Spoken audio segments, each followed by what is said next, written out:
कहानी की शुरुआत में हम व्हाइट स्नेक ब्लैंका को देखते हैं। वो ध्यान लगाने की कोशिश कर रही होती है, लेकिन तभी उसे अजीब अजीब विजन्स आने लगते हैं। गुस्से में आकर ब्लैंका हर दिशा में हमला करने लगती है। तभी उसकी बड़ी बहन वर्टा, जो असल में एक ग्रीन स्नेक होती है, उसे होश में ले आती है। ब्लैंका बेहद परेशान होती है क्योंकि पिछले 500 सालों से उसे ऐसे ही विजन्स आते रहे हैं और उसके दिल में हमेशा एक अजीब सा खालीपन बना रहता है। ब्लैंका की बेचैनी देखकर वर्टा उसे एक हेयर पिन देती है। जैसे ही ब्लैंका उस हेयर पिन को कसकर पकड़ती है, उसमें से एक रहस्यमयी रोशनी निकलती है और ब्लैंका को 500 साल पहले की यादें वापस आने लगती हैं। हमें बताया जाता है कि उस समय तांग राजवंश पर राक्षसों का आतंक था। राक्षस आम इंसानों को सताया करते थे और उनका सम्राट अमर होना चाहता था, लेकिन उसका सेनापति यानी डार्क जनरल उसकी ये ख्वाहिश पूरी नहीं कर पा रहा था। इसी वजह से उसे उसके पद से हटा दिया गया। अपमान और गुस्से से भरा डार्क जनरल तय करता है कि वो किसी भी कीमत पर अमर बनेगा। वो ताओइस्ट जादू में माहिर होता है, इसलिए अपने सैनिकों को आदेश देता है कि ज्यादा से ज्यादा स्नेक पकड़ कर लाए जाए। डार्क जनरल सांपों की पावर का इस्तेमाल करके अमर होना चाहता था। उसके सैनिक बहुत से स्नेक पकड़ कर ले आते हैं और आज वो उन्हें मारकर उनकी पावर्स हासिल करने वाला होता है। जब ये बात नागरानी को पता चलती है तो वो ब्लैंका को बुलाती है और उसे वही जादुई हेयर पिन देती है। नागरानी ब्लैंका से कहती है कि इसी पावर से उसे डार्क जनरल को खत्म करना होगा। ब्लैंका वहाँ पहुंचकर डार्क जनरल के कई सैनिकों को मार देती है और सीधे उसी पर हमला करती है, लेकिन डार्क जनरल उसके हर वार को बेअसर कर देता है क्योंकि वो पहले ही कई सांपों की पावर्स खींच चुका होता है। इतनी ज्यादा पावर के कारण उसका चेहरा बुरी तरह झुर्रियों से भर चुका होता है। ब्लैंका को पकड़ने के लिए डार्क जनरल का शिष्य डोनबू उस पर हमला करता है। ब्लैंका और डोनबू के बीच एक जबरदस्त और शानदार फाइट होती है, लेकिन डोनबू के पास बहुत ज्यादा डार्क पावर होती है, इसलिए ब्लैंका उससे हार जाती है और नदी में बहकर बहुत दूर चली जाती है। जब ब्लैंका की आंख खुलती है तो वो खुद को एक गांव में पाती है। इस गांव के लोग स्नेक कैचर्स होते हैं जो स्नेक पकड़कर अपना गुजारा करते हैं। किसी को भी ये पता नहीं होता कि ब्लैंका असल में एक जादुई स्नेक है। एक बूढ़ी औरत ब्लैंका से पूछती है, तुम कौन हो? लेकिन ब्लैंका को कुछ भी याद नहीं होता। उसकी सारी याददाश्त जा चुकी होती है। तभी वो बूढ़ी औरत बताती है कि उसे जुआन नाम के एक लड़के ने बचाया था। वो लोग पहाड़ों पर रहते हैं क्योंकि जंगल जंगली जानवरों और डेमंस से भरा हुआ है। उसी समय जुआन अपने डॉग डूडू के साथ वहाँ आता है। गाँव के लोग उसका मजाक उड़ाते हैं क्योंकि जुआन को सांपों से बहुत डर लगता है।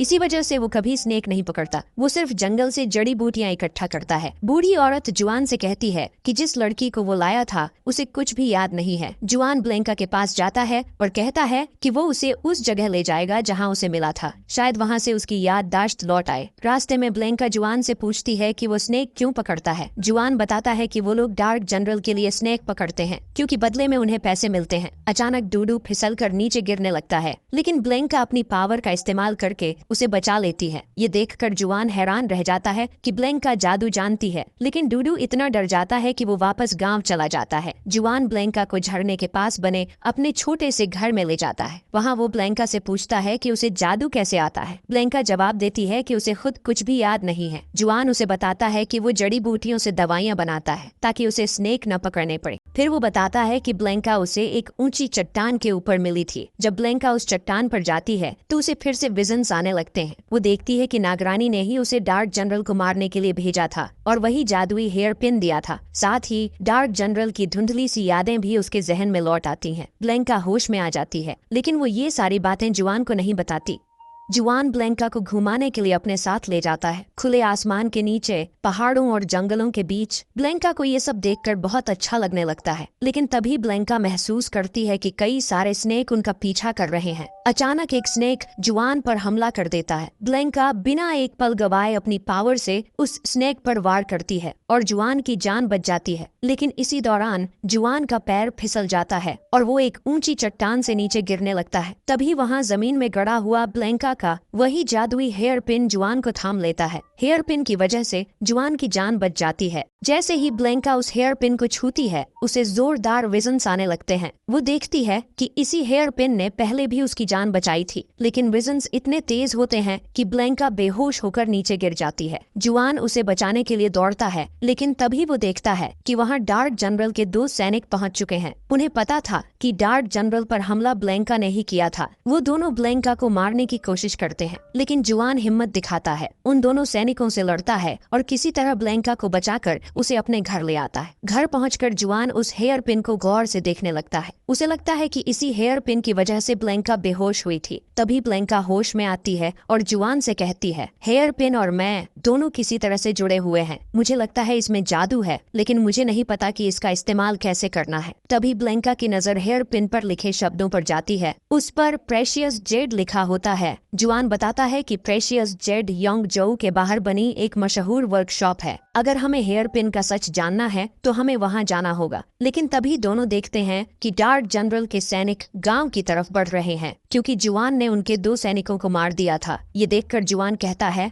हमें यहाँ से तुरंत निकलना होगा, और दोनों वहां से भाग जाते हैं। वही डार्क जनरल का शिष्य डोन बू अपने सैनिकों के साथ गांव पहुंचता है। वो गांव वालों को जुआन की छतरी दिखाकर पूछता है, ये किसकी है? लेकिन कोई कुछ नहीं बताता। गुस्से में आकर डोन बू एक छोटे बच्चे को उठा लेता है और धमकी देता है, अगर सच नहीं बताया तो इस बच्चे को मार दूंगा। डर के मारे गांव वाले सच बता देते हैं कि ये छतरी जुआन की है और उसके साथ एक लड़की थी। डोन बू अपने सैनिकों को आदेश देता है कि उस लड़की को ढूंढकर उसके सामने लाया जाए, लेकिन उन्हें वहां कोई नहीं मिलता, क्योंकि जुआन ब्लैंका और डूडू के साथ पहले ही भाग चुका होता है। डोन बू तब जुआन की एक चीज को अपने ब्लैक मैजिक से बेट बनाता है और उसे उनके पीछे भेज देता है, ताकि उसे पता चल सके कि वो लोग कहाँ गए हैं। क्योंकि ब्लैंका एक जादुई स्नेक थी और उसकी पावर से डार्क जनरल अमर बन सकता था। वहीं दूसरी तरफ हमें नागरानी की गुफा दिखाई जाती है, जहाँ सारे स्नेक डार्क जनरल से छिप कर रहते थे। तभी वही स्नेक आता है जिस पर ब्लैंका ने जुआन को बचाने के लिए हमला किया था। वो नागरानी से कहता है, आज ब्लैंका ने मुझ पर हमला किया। मुझे लगता है वो डार्क जनरल से मिल गई है, क्योंकि वो एक स्नेक केचर के साथ थी। तभी वहाँ वर्टा पहुँचती है और नागरानी से कहती है, मेरी बहन हमें धोखा नहीं दे सकती, मैं उसे वापस लेकर आऊंगी। लेकिन बाकी स्नेक कहते हैं, ये व्हाइट स्नेक की बहन है, इसीलिए ये भी उनके साथ मिली हो सकती है। नागरानी गुस्से में अपने खास हथियार से वर्टा पर हमला करती है और चेतावनी देती है, अगर 3 दिन के अंदर तुम ब्लैंका और वो हेयर पिन वापस नहीं लाई तो तुम मर जाओगी, और तब मैं भी तुम्हें नहीं बचा पाऊंगी। वर्टा मजबूर होकर ब्लैंका को ढूंढने निकल जाती है। नागरानी अपने सेनापति चांग पेन को जुआन को मारने के लिए भेज देती है। इधर जुआन और ब्लैंका योंगजोउ की तरफ आगे बढ़ रहे होते हैं। रास्ते में जुआन गाना गाने लगता है और ब्लैंका को भी गाना सिखाता है। ब्लैंका उसे रोकते हुए कहती है, तुम्हें मेरे इतना करीब नहीं होना चाहिए, मेरे पास पावर्स हैं, मैं एक डीमन भी हो सकती हूँ। जुआन मुस्कुरा कर कहता है, इससे कोई फर्क नहीं पड़ता, तुम अच्छी हो, बस यही मायने रखता है। वो डूडू का उदाहरण देता है, अगर डूडू डीमन होता तब भी मैं उसे पसंद करता। ब्लैंका हंसते हुए डूडू पर जादू कर देती है और डूडू इंसानों की तरह बोलने लगता है। तभी नदी की लहरें तेज हो जाती हैं। अचानक चांग पेन एक विशाल स्नेक में ट्रांसफॉर्म होकर उन पर हमला कर देता है। वो जुआन को मारने लगता है, लेकिन ब्लैंका भी अपना असली रूप ले लेती है और चांग पेन के टुकड़े टुकड़े कर देती है। चांग पेन मारा जाता है और जुआन की जान बच जाती है। लेकिन अब जुआन जान चुका होता है कि ब्लैंका एक जादुई स्नेक है, फिर भी उसे इससे कोई फर्क नहीं पड़ता। लेकिन वो देखता है कि ब्लैंका की पावर के इस्तेमाल से उसका शरीर बर्फ की तरह जमने लगा है। ब्लैंका की ठंडक पूरे जमीन को जमा रही होती है। जुआन घबराकर उसे नदी किनारे बने एक मंदिर के अंदर ले जाता है। वहाँ आग जलाकर वो पूरी रात उसके पास बैठा रहता है, ताकि ब्लैंका को गर्मी मिल सके। सुबह जब ब्लैंका की आँख खुलती है तो वो डूडू से पूछती है, मेरे साथ क्या हुआ था? डूडू उसे बताता है, तुम्हारी बॉडी बर्फ की तरह जम रही थी। अगर जुआन तुम्हें पूरी रात गर्म न रखता तो शायद तुम बच नहीं पाती। ये सुनकर ब्लैंका हैरान रह जाती है। वो बाहर चुपचाप बैठी होती है। तभी जुआन उसके पास आता है। ब्लैंका थोड़े डर और हिचक के साथ कहती है, मैं एक डीमन हूँ। जुआन बिना सोचे जवाब देता है, मुझे इससे कोई फर्क नहीं पड़ता, मुझे पता है तुम अच्छी हो और मुझे तुम पसंद हो। ये सुनकर ब्लैंका के चेहरे पर हल्की सी मुस्कान आ जाती है। इसके बाद दोनों योंगजाओ जाने के लिए निकल पड़ते हैं। कुछ ही घंटों में वो योंगजाओ के बाहर बनी प्रेशियस जेड वर्कशॉप पहुंच जाते हैं। ये एक बहुत बड़ी